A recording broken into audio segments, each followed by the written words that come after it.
Sarvamanthan news महाराष्ट्रामध्ये आपलं स्वागत. पाहूयात आजच्या टॉप 10 हेडलाईन्स.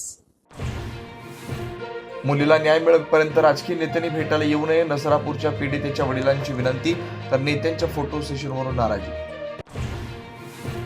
नसरापूरच्या नर्दमाला कठोर शिक्षेसाठी सरकार कटिबद्ध, मुख्यमंत्र्यांची ग्वाही, तर विरोधक शक्ती कायद्यासाठी आग्रही. भोरमध्ये आज कडकडीत बंद.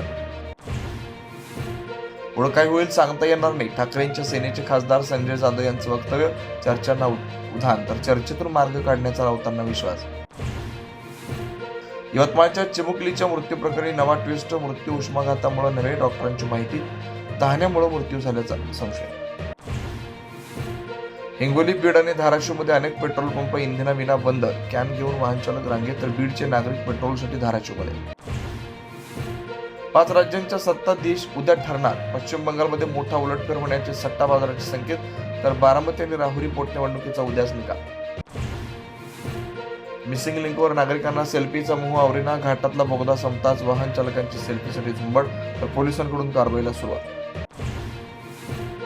आणि मुंबई गोवा महामार्गावर अली मंगवतमध्ये मोठी वाहतूक कोंडी, अलिबाग वडखाळ मार्गावरील पोयनाड परिसरात 4 किलोमीटर पर्यंत वाहनांच्या रांगा, जोडूनच्या सुट्ट्या संपल्यानं गर्दी. सार्वमंथन न्यूज महाराष्ट्राला लाईक करा, शेअर करा, सबस्क्राईब करा.